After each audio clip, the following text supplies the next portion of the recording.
연세대학교 김주환 교수가 쓴 800쪽 분량의 방대한 저술인 내면 소통이라는 책에는 이런 글이 있습니다. 건강한 인간관계의 핵심은 존중인데 타인을 존중하는 능력이 소통 능력의 핵심이고 타인을 존중하는 것은 곧 자기 자신에 대해서도 존중할 줄 알아야 된다. 이렇게 말했습니다. 즉 자기 자신에게 스스로 자부심을 느끼고 존중할 수 있는 사람이 다른 사람을 존중할 수 있다라고 하는 것이죠. 그런데 그 존중에는 경외심이 담겨 있다라고 말합니다. 이분은 크리스찬은 아닙니다. 지금 굉장히 각광받고 있는 이제 인플루언서죠. 글도 쓰시고 강의하시는 분인데 이분에는 그 존중에는 경외심이라는 게 담겨 있다라고 말합니다. 이 경외심은 무언가 나를 넘어서는 어떤 것을 느끼는 것이고요. 나보다 큰 어떤 것을 인정하고 받아들이는 마음가짐이 경외심이다라고 말하고 있습니다.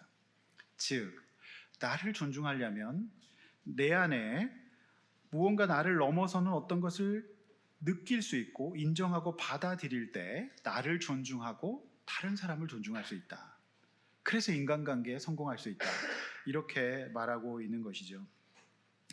자, 오늘 설교의 제목이 되게 고상합니다. 나를 추앙하라. 이것은 사실 드라마 나의 해방일지 우리 청년들은 아마 다 본 적이 있을 텐데요. 이 책의 여주인공 이제 김지원 역할이죠. 이분이 한 말입니다. 상처투성이가 되어서 시골로 내려온 그 마을에 숨어든 손석구에게 사랑으로는 안 돼요. 날 추앙해요. 이렇게 말했죠. 추앙이라는 뜻이 뭔지 모르는 남자 주인공 손석구는 컴퓨터 화면에 추앙의 의미를 검색해 봅니다. 그 화면이 클로즈업 되면서 그 뜻은 높이 받들어 우러러봄, 영어로는 리스펙이다 이렇게 되어 있습니다. 추앙은 리스펙입니다. 받들어 우러러보는 겁니다. 자, 자신과 누군가를 추앙할 줄 몰랐던 이들은 서로를 추앙하면서 자신만의 상처와 아픔의 세계에서 나오려고 노력하는 이 드라마는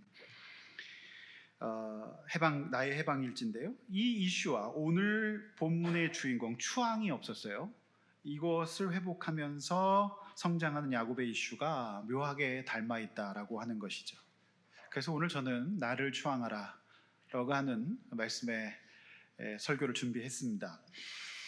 성도 여러분, 우리는 창세기 이삭과 리브가의 가정의 가족사를 쭉 살펴보고 있습니다. 장자권의 축복을 아버지 이삭을 속여서 받아냈지만 그로 인한 분노와 동생 야곱을 죽여버리겠다는 큰아들 에서의 말을 들은 어머니 리브가는 잠깐의 피신으로 끝날 줄 알았던 이 친정으로의 도피길이 20년이 걸릴지는 미처 그때는 몰랐죠.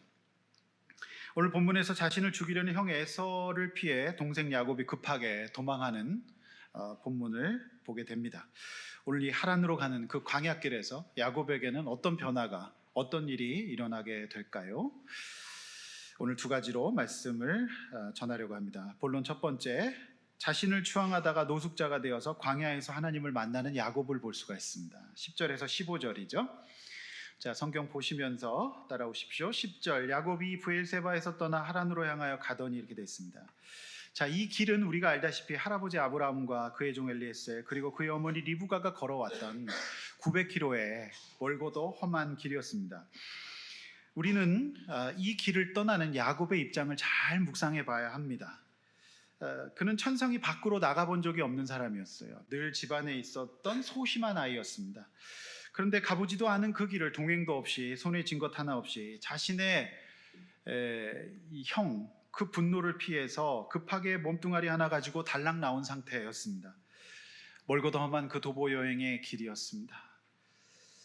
집에서 어머니의 사랑을 받으며 나름 포근한 삶을 살았고 무엇이든지 열심히 해서 얻어내고야만 하는 성취지향적인 야곱이었습니다.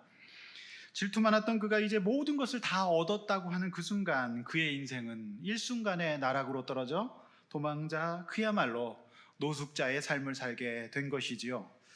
모든 것을 잃은 처량한 처지에 앞날을 스스로 계획할 수 없고 주변에는 아무도 자신을 도와주는 이 없는 광야의 삶, 바닥의 삶을 살게 된 것이죠. 여러분 혹시 이런 것들을 경험해 보셨을까요? 야곱의 어려움은 두 가지 어려움이 있었을 겁니다. 심리적인 어려움, 박탈감, 내가 축복을 받았다고, 얻어냈다고, 이겼다고 생각했는데 모든 것을 잊어버렸어요. 어머니의 사랑도 잊어버리고 가족으로부터, 고향으로부터 분리되는 그런 삶, 그리고 외로움, 무엇보다도 유약하고 연약한 야곱으로서는 무서웠을 거예요. 거기 가는 게, 그 길이 너무 무서웠을 겁니다. 동행자가 없어요. 아무도 도와줄 리가 없습니다. 육신적으로는 배가 고팠겠고, 운동을 많이 하고 걷지 않았던 그가 그 먼 길을 홀로 걸으면서 피곤하고 지쳤을 겁니다. 다리와 허리가 너무너무 아팠을 겁니다. 그리고 최소한의 의식지도 해결되지 않는 잘 곳 없는 인생, 그것이 바로 야곱의 정황이었습니다. 11절 한 곳에 이르러는 해가 진지라, 이렇게 얘기하고 있습니다. 간단한 말씀 같지만 절대 간단한 말씀이 아닌 것이, 광야의 특징은 낮에는 엄청난 더위와 저녁에는 엄청난 추위가 임하는 곳이라고 합니다. 그런데 10절에서 출발한 야곱이 해가 질 때까지 쉬지도 않고 얼마나 필사적으로 도망을 쳤는지를 알 수가 있어요. 쉬었다는 기록이 없어요. 해가 질 때까지, 떠 있는 한 끝까지 열심히 걸었던 겁니다. 왜 그랬을까요? 그는 살인적인 광야의 더위보다 무서운 것이 있었는데, 형이 나를 죽일 것 같은 두려움이었어요. 그러니까 필사적으로 엄청나게 그곳을 도망칠 수밖에 없었어요. 그러나 이제 해가 지자 방향을 잡을 수가 없고, 칠흑 같은 어둠 속에서 무슨 내비게이션이 있었던 것도 아니기 때문에 방향을 잡을 수가 없었을 뿐만이 아니라, 평소 근력이 없었던 그는 도저히 이제 걸을 수 없는 이 밤을 맞이하게 된 거죠. 그래서 그는 그곳에서 눕게 됩니다. 얼마나 그의 환경이 처절하고 절박한지를 보여주는 것이, 텐트도 침낭도 야전 침대도 없어요. 맨손으로 떠났기에 흔한 베개조차 없어서 이불도 없고, 그러니까 그냥 돌 하나를 가져다가 베개를 벨 수밖에 없는 돌베개의 인생이 된 거예요. 여러분, 그래서 그는 그대로 쓰러져서 깊은 잠에 들게 됩니다. 그 10절, 11절의 처지를 우리가 잘 묵상해 보면 얼마나 지금 절박한 상황인지를 알 수 있게 돼요. 최근 인간의 건강에 관한 연구가 엄청나게 활발하게 이루어지고 있습니다. 이거는 영적인 것을 떠나서도 상식적으로 알고 계시면 좋은데, 학자들이 얘기하는 것이 건강의 필수적인 요소가 크게 4가지: 섭식, 먹는 거, 그 다음에 운동, 그 다음에 정서, 스트레스 관리, 4번째 수면입니다. 하루에 규칙적으로 적어도 중년 이후에는 7시간을 충분히 자지 않으면 건강이 확보될 수 없다는 것이 의학자들의 공통적인 의견입니다. 왜냐하면 인간은 수면을 통해 뇌와 장기가 쉼을 얻고 재생되어서 다음날 살아갈 힘을 얻게 되기 때문이지요. 사실상 지금 야곱이 할 수 있는 것은 잠밖에 없었어요. 저는 이 지금 야곱, 나이 40이 먹은 야곱이 잠을 잤다는 것이 그냥 읽혀지질 않는데, 우리가 아무것도 할 수 없고 죽을 것 같고 정말 인생이 바닥으로 떨어질 것 같아도 하나님은 최후의 수단인 잠이라는 걸 주셨어요. 만약에 잠이라는 것을, 은혜를 안 주셨다면 제가 볼 땐 야곱은 가다가 죽을지도 몰라요. 아무것도 할 수 없지만 우리에게 할 수 있는 것이 있습니다. 뭐 할 수 있죠? 잘 수 있어요. 여러분이 잠을 통해서, 이것이 은혜인 것은 야곱이 이 잠을 자면서 회복의 기회를 맞이하게 되고 특별히 하나님을 만나게 돼요. 할렐루야. 그래서 시편 127편 2절 앞에 보시면서 함께 읽어보겠습니다. 시작. 여호와께서 그 사랑하시는 자에게는 잠을 주시는도다. 할렐루야. 내 지금 너무 힘든데 그렇게 잠이 잘 온다. 여호와께서 나를 사랑하시는 증거인 줄로 믿습니다. 여러분, 저는 이게, 야곱은 지금 다 잃었다 생각하는데 잠잘 수 있는 은혜가 있었던 거예요. 네. 놀라운 축복입니다. 우리가 올빼미로 태어나지 않은 게 얼마나, 부엉이로 태어나지 않은 게 얼마나 축복입니까? 잠을 잔 거예요. 그래서 하나님은 우리를 절대 포기하지 않았다. 마지막에 잠잘 수 있는 은혜를 주신 거예요. 그래서 참 현대인들이 잠을 안 자거든요. 24시간 문화, 밤 문화. 그래서 사실은 마음이 아픈 분들의 공통적인 특징이 잠 문제가 있어요. 그래서 정신 건강이 망가지고 있거든요. 그래서 잠은 하나님의 창조 섭리입니다. 잘 주무시길 바랍니다. 잘 주무시는 게 신앙생활입니다. 아멘을 안 하시는데, 저는 임상에서 사람들 대하고 있는 사람으로서 이게 너무너무 중요한 것 같아서 항상 그 부분을 점검합니다. 주무셔야 회복됩니다. 여러분 잘 주무시기를 바랍니다. 그래야 살 수 있어요. 그래서 12절이죠. 꿈의 본질. 자, 이제 뇌과학이 발달되면서 수면의 단계도 다 밝혀졌어요. 렘 수면과 비렘 수면이 있죠. 비렘 수면은 의식과 몸 다 자는 단계입니다. 그래서 야곱은 너무 피곤했고 힘들었기 때문에 비렘 수면에 빠져 들어가고, 그리고 꿈 깨기 전에 이제 그것을 알 수 있는 게, 이게 렘 수면이라는 것을 알 수 있는 게 16절에 야곱이 잠을 깨요. 그러니까 새벽녘에 꿈을 꾼 겁니다. 그러니까 그때 꿈을 꾸게 되는 거죠. 12절 계속 봅니다. 사닥다리가 땅 위에 있는데 그 꼭대기가 하늘에 닿았고, 사닥다리의 원어는 히브리어 솔람이라고 하는데요. 성경에서 이곳에 딱 한 번 등장하는데 계단 층계로 번역되기도 합니다. 사닥다리뿐만이 아니라 계단 층계, 스테이어웨이 투 헤븐, 하늘로 가는 층계입니다. 네, 여러분 헬스장에 가면 천국의 계단이라고 하는 기구가 있는데 그거 오르시면 천국 갈 수 있습니다.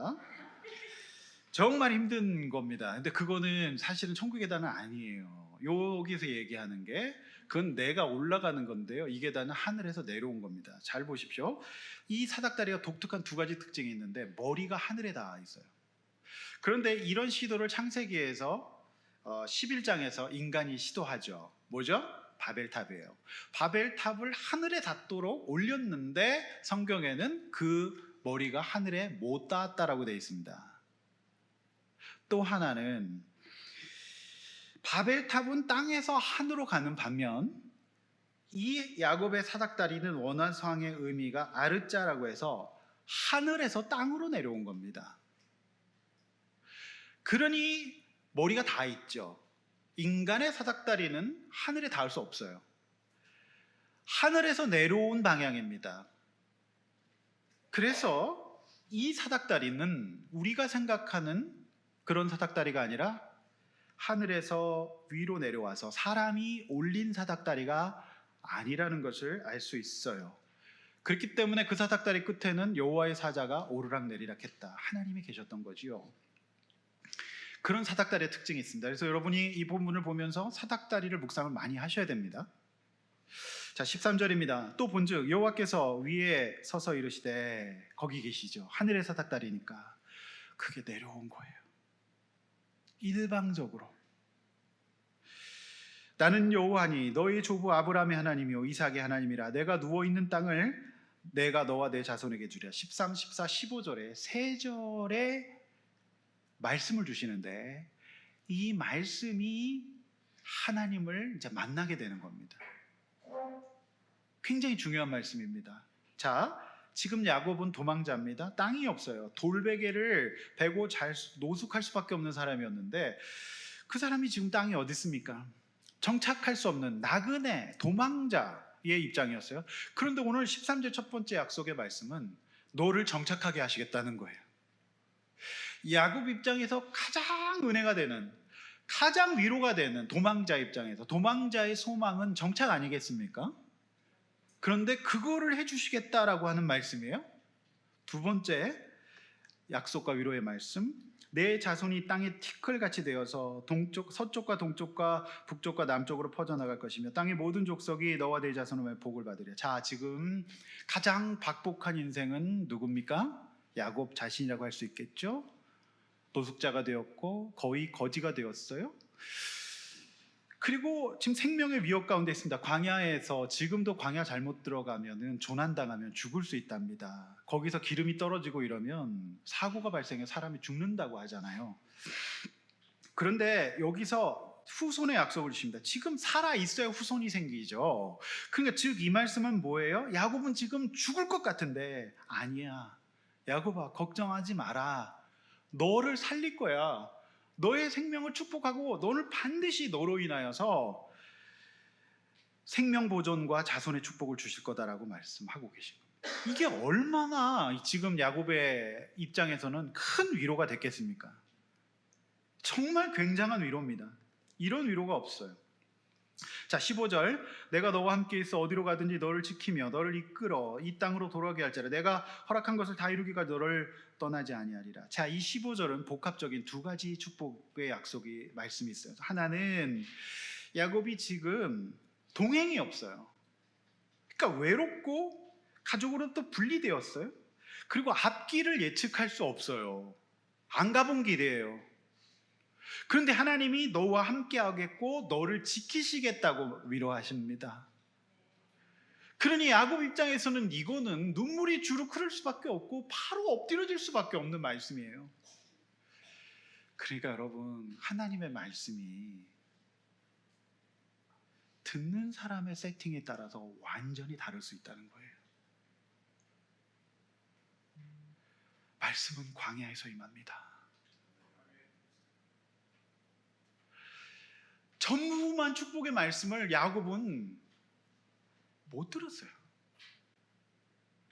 근데 그가 노숙자가 돼서 돌베개를 베고 누워보니 춥고 무섭고 동물과 해충과 정갈 이런 것의 위협에 노출되어 보니 이 말씀이 그의 중심을 때리는 거예요. 그 영혼을 흔들어 버리는 거죠. 여러분이 야곱이라면 이 말씀 앞에서 어떻겠습니까? 바로 무릎을 꿇고 눈물을 주룩주룩 흘리고 그거를 사모하게 될 거예요. 이런 위로의 말씀이 어디 있어요? 그리고 이 말씀과 하나, 두 가지 이중적인데 하나님의 허락관계 속으로 야곱을 이끈다고 해요.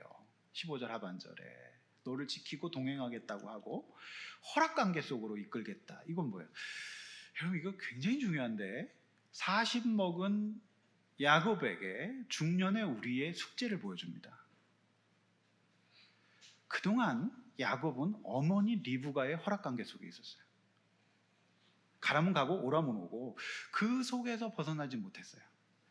그 어떤 그 어머니의 편애의 관계 속에 있었기 때문에 그가 그것이 이제 하나님의 허락과 순종의 관계로, 그분에게 순종하는 관계로, 그분에게 이제 허락받는 관계로 그 중심이 옮겨지는, 대체되는 놀라운 과정입니다. 야곱의 중심 속에 이제 하나님이 그와 함께 하시고 그는 하나님께 순종하는 이 관계 속으로 들어오게 되는 거예요. 할렐루야. 이게 인간의 성장에 너무너무 중요하다. 여러분은 어떠십니까? 성도 여러분, 오늘 이 본문이 저와 여러분에게 말하고 있는 것이 두 가지는 다시 한번 꼭 묵상을 해야 되는데, 첫 번째는 사닥다리를 묵상하셔야 돼요. 야곱은 40년간 인생을 살면서 사닥다리 전문가였습니다. 뛰어넘기 전문가였어요. 각종 옵션이 달린 사닥다리를 갖다 놓고, 털 옵션이 달린 사닥다리, 옷 바꿔 입는 사닥다리, 이런 것들하고 수시로 사닥다리를 걸고 넘어가는 인생이었어요.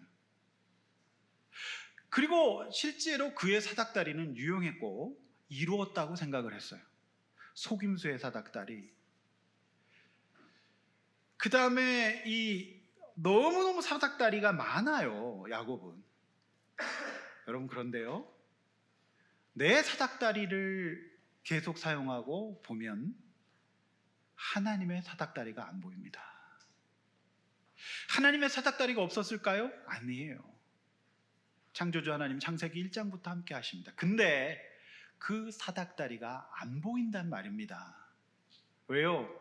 내게 있으니까 안 보였어요. 그런데 야곱이 이제 그 사닥다리를 다 빼앗기고 나니 이제 그가 가지고 올 수 있는 사닥다리가 없어요. 광야에서는 통하지 않습니다. 그러니 천국의 사닥다리가 내려오니 그게 보일 수밖에요. 또 하나, 야곱은 그동안 복에 대해서 관심이 많았습니다. 그런데 복을 받고 싶었고 복에 대해서 관심이 많았으나 그 복을 주시는 하나님에 대해서 몰랐어요. 복을 자신이 받아내는 것만 관심이 있었지 복을 주시는 분이 하나님이라는 것을 몰랐어요. 하나님이 복의 근원이고 오늘 3절의 말씀 통해서 이러한 그가 받고 싶었던 복의 주체가 하나님이라는 것을 몰랐단 말입니다. 복만 받고 싶었을 뿐이에요.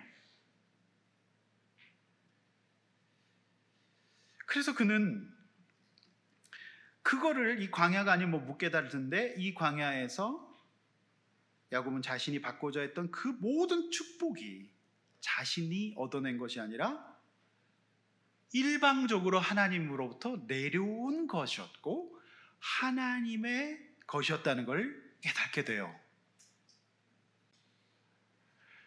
여러분, 그래서 우리가 하나님 만나야 되는데 교회만 다닌다고 만나는 게 아닙니다. 성경을 아시고 하나님을 아셔야 돼요. 하나님을 몰라요. 야곱은 지금까지 복만 받고 싶었고 복에 대해서만 하는데 그거를 주시는 본질적인 하나님에 대해서 몰랐어요. 근데 안 들리는데 광야에서 오늘 찬송가처럼 잠 깨어 일어나는 겁니다. 야곱은 드디어 하나님을 이곳 광야에서 만났습니다. 어머니의 편애를 받으면 모든 것을 다 얻은 야곱은 복은 받고 싶었지만 그 복을 주시는 하나님을 몰랐습니다. 그래서 신약에서 팔복은 마음이 가난한 자에게 천국이 보일 것이라고 했는데 누구보다도 가난한 마음의 야곱에게 하나님과의 만남이 이루어집니다.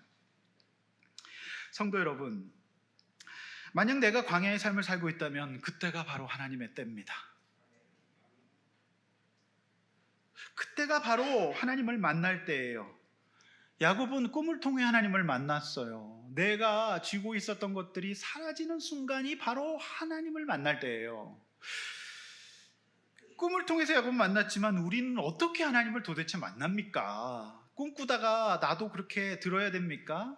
아니면 뭐 기도원 가서 만나야 됩니까? 아니에요. 우리 하나님 만나는 것은 이 시대는 성경이 없었습니다. 그러나 이 성경 말씀이 있기 때문에 야곱의 인생과 여러분의 인생이 겹쳐 보이시면 그것이 바로 여러분을 부르시는 하나님의 음성입니다. 그래서 이 거룩한 예배를 통해서 이 주의 종을 통해서 말씀 묵상케 하시고 그리고 그 말씀을 선포하게 하셔서 하나님이 이 말씀으로 여러분을 만나주시는 겁니다. 우리가 집단으로 모여있지만 한 명 한 명을 만나시는 겁니다.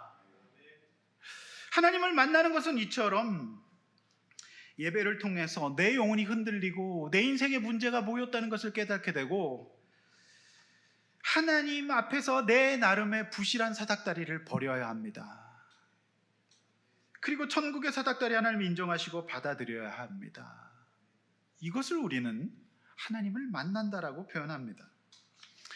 굳이 꼭 광야로 가서 하나님 만날 필요 없습니다. 여러분 각자 평안의 때 하나님을 만나시면 안 될까요? 근데 그게 정말 천국 가기만큼 어렵습니다. 그러나 이 말씀을 보고 있는, 듣고 있는 이런 너무나도 자세한 역동을 보여주는 말씀을 보면서 우리는 하나님을 만날 수 있으니 이 성령의 시대에 얼마나 감사합니까? 성도 여러분, 더 이상 머뭇거리지 말고 하나님을 만나십시오. 그리고 우리 교회가 말씀을 묵상해요. 이 시대는 말씀의 시대입니다. 그리고 그 말씀을 딱 붙들고 기도하십시오. 그 은혜를 유지하십시오. 공동체와 함께 서로 중보하며 나아갑시다. 바로 이 은혜가 있어요. 하나님 만날 때예요. 그래서 제가 이 말씀 보면서 마음속에 거룩한 부담감이 와요. 우리 교회 성도들은 복에 대해서 관심은 있는데 하나님을 알까? 하나님을 만났을까? 여러분, 올해 하반기 사역이 그런 사역이 되어야 되지 않을까? 그래서 제가 다다음 주에 이제 기도원 가서 하반기 사역 준비하는데요. 우리 교회가 그렇게 돼야 되지 않을까 싶어요. 성도 여러분, 하나님 만납시다. 야곱의 사닥다리는 하늘로부터 내려오는 거예요. 그 복을 받아야 끝나는 거죠. 두 번째, 하나님을 추앙하며 예배자가 되어 베델에서 서원을 합니다. 16절 22절입니다. 자, 16절을 한번 같이 읽어야 됩니다. 함께 여러분 주보나 성경 보면서 읽겠습니다. 시작.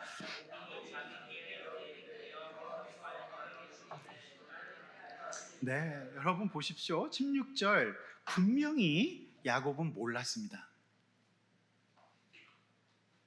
복을 받아냈다라고 생각했던 그가 몰랐어요.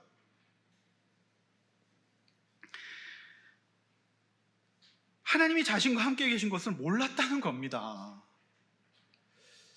말씀드렸듯이 그는 하나님의 복만 받고 싶었지 하나님 몰랐던 거예요. 즉 몰랐다는 건 뭐냐면 이겁니다. 내가 얼마나 죄인인지, 내가 얼마나 욕심덩어리인지, 내가 얼마나 거짓말장애인지, 내가 얼마나 이상하게 살았는지 그건 모르는 사람이에요. 그거에 내가 얼마나 욕심덩어리 거짓말장애인지 건강하지 못했는지를 야곱은 미처 몰랐어요. 그 하나님을 만나고 그걸 안 거예요. 광야에서. 그래서 저는 잠이 깨요. 이게 참 밑줄을 그세요. 잠이 깼어요. 여러분, 우리 영적인 잠에서 깨기를 원합니다. 여러분 정말 깨어지기를 원합니다. 그래서 하나님은 어떤 분이에요? 하나님 말씀으로 저와 여러분의 영혼을 깨워주시는 분이죠. 깨워주시는 거예요. 하나님이 얘야 이제 내가 너 옆에 있는데 왜 모르니? 깨워주시는 거예요. 그 깨워주시는 은혜가 있기를 원합니다. 오늘 주무시면 정말 안 됩니다. 오늘 예배는 주무시는 거 못 참겠습니다. 여러분 오늘은 주무시면 안 돼요. 오늘은 깨는 날입니다. 네? 여러분 17절, 이에 두려워 이르되 두렵도다 이곳이요. 자, 두려워 동그라미, 두렵도다 동그라미. 자, 여러분 깬 하나님을 인지한 야곱에게 첫 번째 증상이 두려움이 생기는 거예요. 40평생 살아오면서 야곱은 인생의 순간순간마다 자신의 사닥다리를 사용했기 때문에 사기를 치면서도 두려움이 없었어요. 제가 서론에서 김주환 교수의 책을 인용했잖아요. 나를 존중해야 다른 사람 존중할 수 있는데, 존중은 리스펙입니다. 근데 리스펙은 합성어예요. 다시 보는 거. 뭘 다시 봅니까? 내 안에서 더 크고 위대한 존재를 깊이 느끼고 알아차려야 자기 존중할 수 있다 그랬어요. 여러분 존중이 바로 추앙입니다.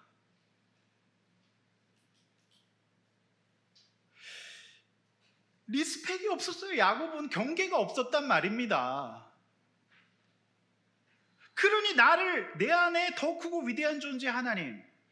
그러니까 세상의 심리학자들은 그거를 선, 착한 마음, 명상 이런 거 얘기해요. 그걸로 됩니까? 여러분 우리 안에 하나님의 형상이 있단 말이에요. 이분은 불신자인데 이런 얘기를 하면서 저는 굉장히 전율을 느꼈는데 진리는 다 통한다.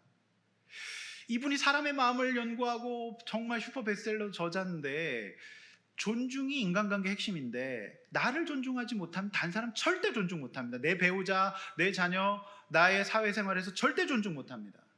그런데 그 존중이 일어나려면 내 안에 더 크고 위대한 존재를 느껴야 된다는 거예요.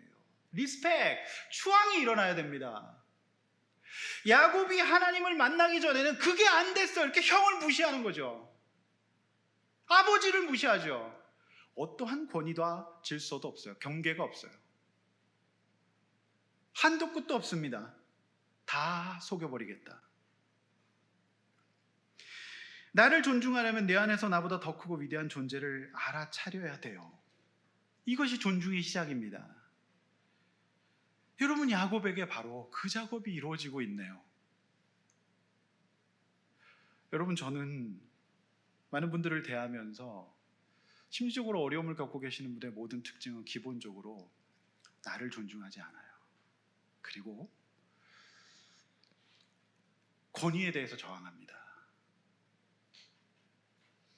어린아이들이 그러지 않습니까? 그래서 요즘에 제일 힘든 직업이 뭔지 아십니까? 중고등학교 선생님이에요. 죽으려고 그럽니다 진짜. 이 시대는 어떠한 권위도 없어요. 어른도 없어요. 선생님 없습니다. 다 사라져 버렸어요. 그러니까 추앙이 발생하지 않는 시대인 겁니다.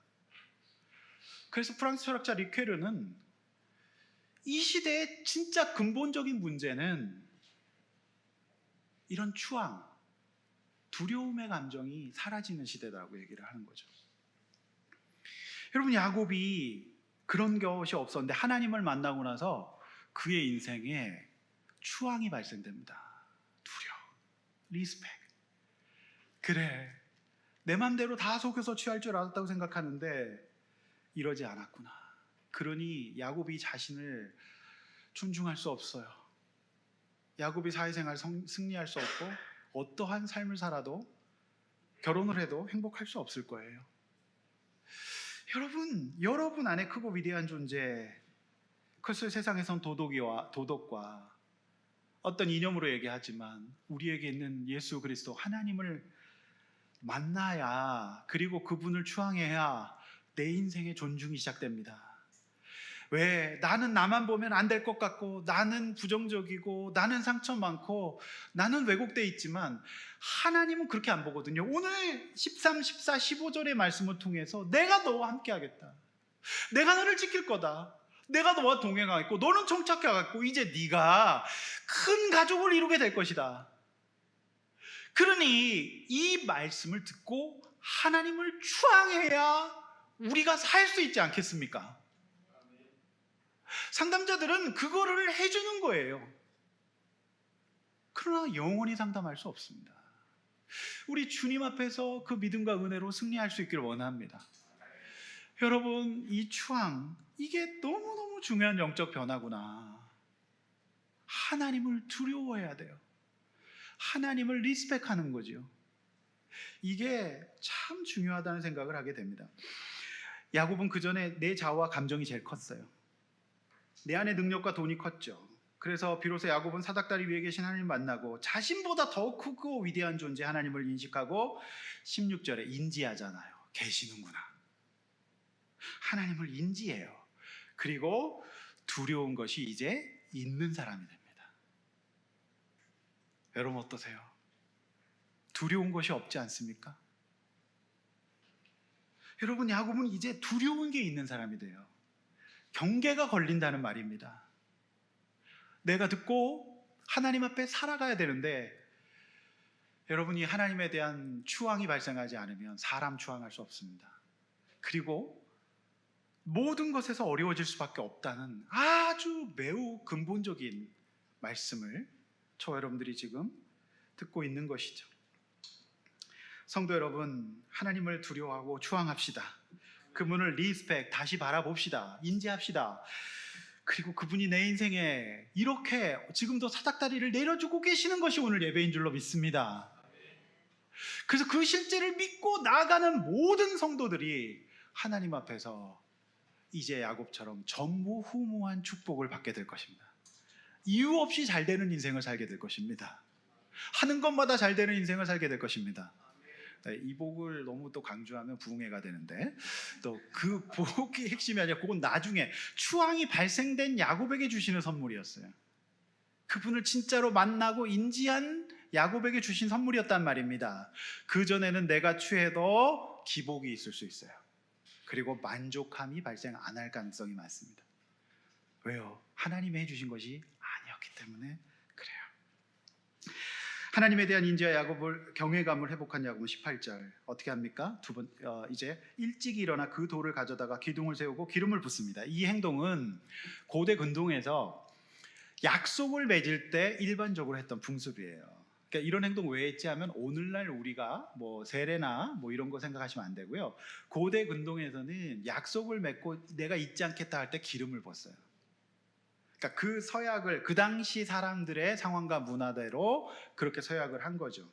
그리고 그 19절 그곳을 하나님의 집 베델, 베트가 히브리어로 집이고 엘이 하나님인데 하나님의 집이다. 베트엘 이렇게 얘기한 겁니다. 그래서 전국에 베델 교회가 그렇게 많아요. 베델 순복음교회, 베델 장로교회, 베델 감리교회 정말 많습니다. 제가 한번 전국의 베델교회 숫자를 한번 세보려고 그랬는데 통계도 안 잡히더라고요. 쭉 나올 뿐이에요. 20절 21절 이제 야곱의 서원이 나와요. 참 그런데 제가 이 야곱의 서원을 보면서 야곱은 그래도 야곱이구나. 이 인간이 죄송합니다. 여기서 조건적인 서약을 합니다. 어떻게 해요? 하나님이 함께 계시고 먹을 떡과 입을 옷을 주시고 평안히 하나님으로 아버지 집으로 돌아오게 하시면 내가 하겠다. 참 이게 뭔가 싶습니다. 야곱은 진짜 야곱이구나. 사람은 변한다 안 변한다? 여기서 보면 안 변하는 것 같아요. 근데 야곱이 나중에 이스라엘로 변하죠. 반은 맞고 반은 틀린 말입니다. 안 변할 것 같지만 하나님은 변화시키실 겁니다. 그래서 이 조건적으로 해요. 참 여기서 저는 좀 진짜 씁쓸하더라고요. 그런데 하나님이 그걸 받습니다. 그래서 내가 그렇게 하면 벳엘을 하겠고 22절 이 돌이 하나님의 집이 되고 하나님께서 내게 주신 모든 것에서 10분의 1을 드리겠다고 서약합니다. 이 돌에 기름을 붓는 것과 마찬가지로 고대 근동에서는 왕이나 믿기로 한 신이 있을 경우 열의 하나를 구별하여 드림으로 이제 나는 당신을 믿습니다. 그리고 당신으로 인하여서 내가 생명을 보존합니다. 나를 지켜주시고 나를 인도하소서라는 고대 근동의 기름 붓는 것과 똑같은 그 당시의 삶이었어요. 그러니까 야곱이 지금 그 11조를 서약을 하는 거죠. 그런데 문제는 야곱이 지금 드릴 게 하나도 없어요. 야곱은 지금 노숙자예요. 돌베개도 없는 사람입니다. 근데 이제 야곱의 이 고백 속에 담긴 것이 무엇이냐면 하나님 제가 그동안 살아온 것이 다 제가 똑똑하고 제가 열심히 살아서 된 건 줄 알았는데 내가 광야에서 다 잃어보니까 아니었다는 것을 알게 되었고 하나님이 주신다는 것을 깨닫게 된 거예요. 그러니까 고대 근동 사람들이 전쟁에서 지거나 또 더 강력한 신을 만나면 열의 하나를 구별해서 바침으로 당신 덕에 삽니다라고 고백하는 거거든요. 그러니까 야곱이 지금 하나님 앞에 이 고백을 하는 것은 내가 내 안에 크고도 위대한 하나님에 대한 추앙을 잊어버렸기 때문에 하나님을 추앙하고 하나님 덕으로 살겠습니다. 그래서 앞으로 지금 나는 노숙자라 아무것도 없지만 하나님이 주시면 그렇게 고백하겠습니다 라고 하는 굉장히 그의 인생의 신앙의 고백이 담긴 것이 야곱의 11조였던 것이죠. 천벌을 받아 마땅한 사기꾼 야곱이 광야에서 하나님 만나고 전적으로 하늘에서 내려온 일방적인 축복이었어요. 그것을 우리는 은혜라고 표현합니다. 그러므로 우리는 그 은혜를 고백하는 것이죠. 이것이 어떻게 바뀝니까? 신약에서 요한복음 1장 50절 51절 읽습니다. 앞에 보시면서 시작. 내가 너를 무화과 나무 아래에서 보았다 함으로 믿느냐? 이보다 더 큰 일을 보리라. 진실로 진실로 너희에게 이르노니 하늘이 열리고 하나님의 사자들이 인자 위에 오르락내리락 하는 것을 보리라. 여러분 하늘이 열리고 하나님의 사자들이 인자 위에 오르락내리락 이거 야곱 사닥다리잖아요. 즉 예수님이 이제 저와 여러분의 야곱의 하나님이 되신다는 말이에요. 나다나엘 청년에게 하신 말씀이에요. 예수님이 이걸 왜 말씀하셨을까요? 성부 성자 하나님은 성령 하나님은 그때도 야곱의 사닥다리에 함께 계셨고 그리고 지금 저와 여러분들은 이 야곱의 사닥다리에 계시고 지금도 계시는 예수 그리스도를 통해서 야곱의 축복을 받게 되는 겁니다. 이것이 복음이 올시다. 옛날 목사님들 그렇게 설교하더라. 올시다. 복음이 올시다. 우리 주님은 여러분이 잃어버리고 있었던 하나님을 인식하게 만들고 여러 가지 상실과 방황과 각자의 광야 속에서 속이고 도망할 수밖에 없었던 지질한 난데 오늘 저와 여러분들에게 사닥다리를 내려주세요. 그리고 내가 너를 절대 포기하지 않고 너를 살리고 내가 너와 함께 하고 너에게 가정을 이루게 하시겠다라고 축복하십니다. 이러한 전무후무한 축복이 어디 있습니까? 넌 지금 죽을 것 같지만 아니야. 동서남북으로 너의 땅이 되게 하고 너가 어디를 가든지 너와 함께하고 너를 돕겠다라고 오늘 약속하십니다. 그리고 청년 나다나엘에게 똑같은 야곱의 사닥다리를 성자 하나님 예수 그리스도가 저 여러분들에게 말씀하시고 계십니다. 이것을 믿는 저 여러분들이 할 수 있는 일은 하나님을 추앙하는 일을 시작해야 돼요. 그리고 내 처지를 봤을 때는 두렵고 떨리고 무섭고 상실감과 상한 감정에 이끌릴 수 있지만 내 안에 계시는 하나님을 바라봄으로 나를 존중하는 일이 일어나야 합니다. 옆에 있는 분들에게 나를 존중합시다. 서로 얘기해 주세요. 처음 본 분이라 다 얘기하세요. 나를 존중하면 내 옆에 사람을 존중하고 내 아내를, 내 가족을, 내 공동체 사람을, 내 사회적 관계를 존중하게 될 줄로 믿습니다. 제가요 이 말씀 이번 주간에 준비하면서 이렇게 내담자들을 대하면서 그래 하나님 제가 저를 존중하고 상대를 존중하게 해주세요. 여러분 그리고서 딱 했더니 그래야만 치료적인 효과가 일어나요. 상담자가 이 내담자가 상담자가 존중하지 않는다고 느끼면 끝나는 거예요. 근데 진짜 존중하려고 하니까 이제 그거를 잠깐 경험하게 하는 거죠. 임시적으로 안전한 치료적 관계 속에서. 그러나 여러분 우리 하나님께서 나다나엘에게 하신 말씀이 저와 여러분에게 있는 줄로 믿습니다. 그러니까 여러분 이 야곱이 하나님 만나서 변화된 과정 네 가지인데요. 인지가 생긴다. 그러니까 여기 계시는구나. 복만 관심 있는 게 아니라 하나님이 여기 계시는구나. 나와 함께 여기 계시는 인지. 두 번째 추앙, 리스펙, 두려움이 발생되고요. 세 번째 뭡니까? 베델, 예배가 됩니다. 그래서 아무리 바쁘고 힘들고 중요한 일이 있어도 우리는 베델을 사수하는 거죠. 네 번째 서약이 일어나는 거예요. 그러니까 이게 이제 신자의 삶입니다. 신자의 삶에는 인지, 추앙, 예배, 서약. 오늘 아침에 이제 사도 바울이 그 로마 길을 가면서 그 일을 하는 거예요. 나는 내 생명을 아끼지 않고 가겠다. 그 행동을 하거든요. 여러분 따라서 봅시다. 인지, 예배, 추앙. 네, 제가 잘 듣고 계시나 한번 실험해 보는 거예요. 네, 추앙, 예배, 서약. 여기서 여러분 빠진 게 뭘까요? 근데 진짜 교회만 다니면 안 되고요. 하나님을 알아야 돼요. 진짜 알아야 됩니다.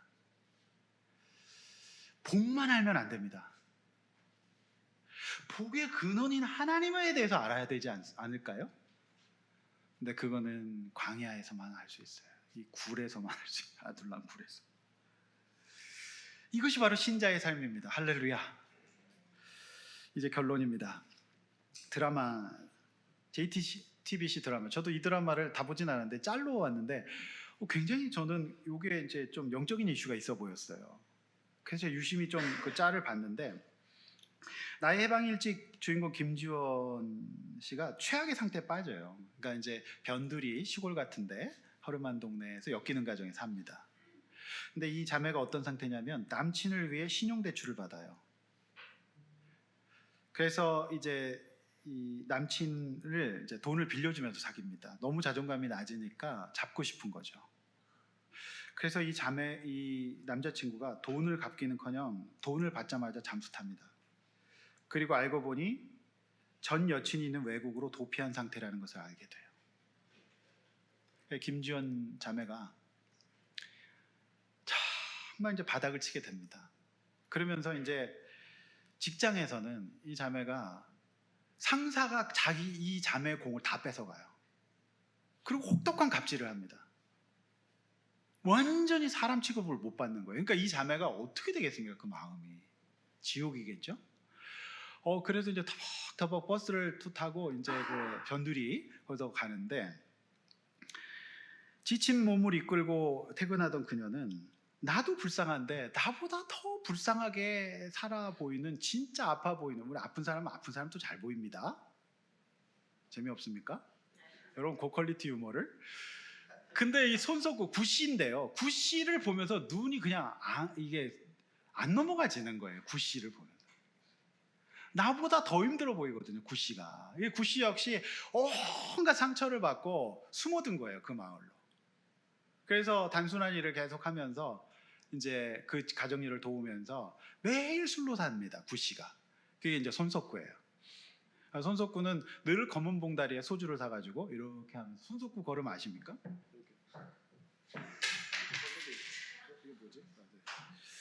그런 게 있어요. 예?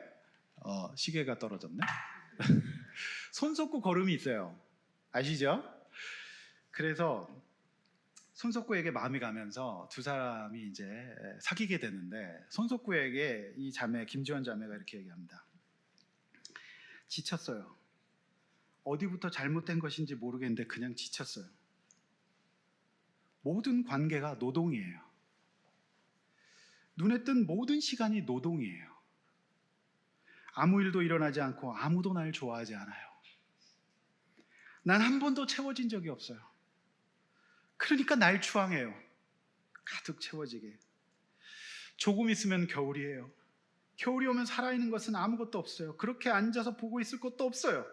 낮부터 마시면서 쓰레기 같은 기분 견디는 거 지옥 같은 거예요. 당신은 어떤 일이든 해야 돼요. 난 한번 채워지고 싶어요. 그러니까 날 추앙해요. 사랑으로는 안 돼요. 날 추앙해요. 김지원 자매의 목소리를 제가 내서 죄송합니다. 굉장히 예쁜 자매가 이런 대화를 눈물 뚝뚝 떨어뜨리면서 합니다. 그러나 서로를 향한 두 젊은이의 추앙이 이 두 사람을 회복시키지 못한다는 것을 우리는 너무나도 잘 알고 있습니다. 인간적인 사랑으로 안 됩니다. 자신 각자 안에 더 크고 위대한 존재를 깨닫지 못하는 한 추앙을 발생시킬 수 없습니다. 나를 사랑하지 않는 두 젊은이가 아무리 추앙을 요구해도 추앙할 수 없습니다. 야곱처럼 각자 인생의 사닥다리를 내려놓고 내가 몰랐던 결정적인 것이 내 안에 더 크고 위대한 하나님을 추앙하지 않았기에, 하나님을 의지할 수밖에 없는 인생의 광야에서 하나님을 만나고 그분을 추앙함으로 이제 야곱은 이름 그대로 믿음의 조상이 되고 거대한 축복의 인생을 살게 되는 것이죠. 사랑하는 성도 여러분, 하나님을 추앙하셔야 합니다. 여러분이 없었던 것은, 여러분의 광야의 삶의 가장 핵심은 여러분 각자 안에 있는 크고 위대한 존재인 우리 주 예수 그리스도, 그분을 제대로 알지 못하고 추앙하지 않고 여러분의 사닥다리를 사용했다는 것을 회개하고 이번 한 주간 승리하시기를 주의 이름으로 축원합니다. 이렇게 한번 나눠보십시다. 하나님의 사닥다리를 못 보게 만드는 나의 사닥다리 뭘까요? 광야에서 하나님 만나고 있습니까? 야곱처럼 하나님 만나 제대로 인식하고 추앙하고 예배하고 내 삶의 주인 되심을 고백할 수 있기를 원합니다. 들은 말씀 생각하며 광야를 지나며 이번 한 주간 여러분의 찬양이 되기를 원합니다.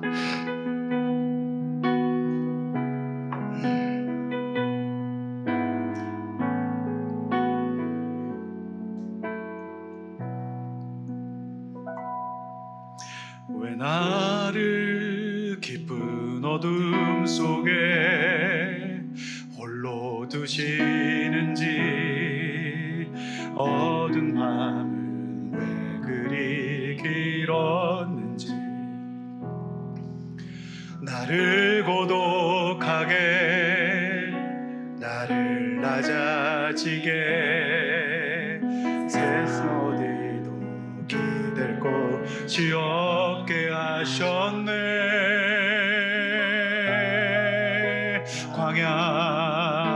광야에 서 있네.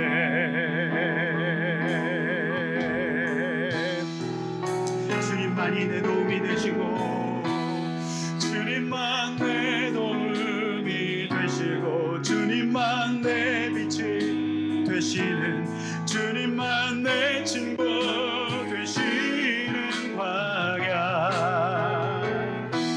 주님 손 놓고는 그 없는 살 수 없는 곳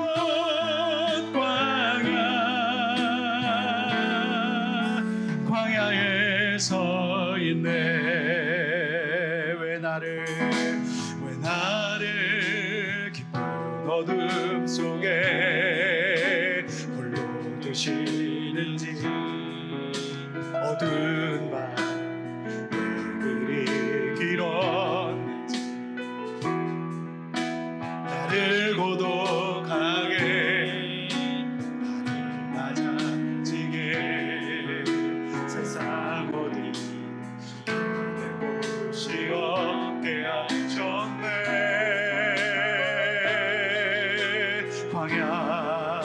광야에 서 있네 아멘 주님만이 내 도움 되십니다 주님만 내 도움이 나의 사닥다리를 내려놓고 우리 하나님을 만납시다 주님만 내 주님 손 놓고는 살 수 없습니다 주님 손 놓고는 단 하루도 살 수 없는 곳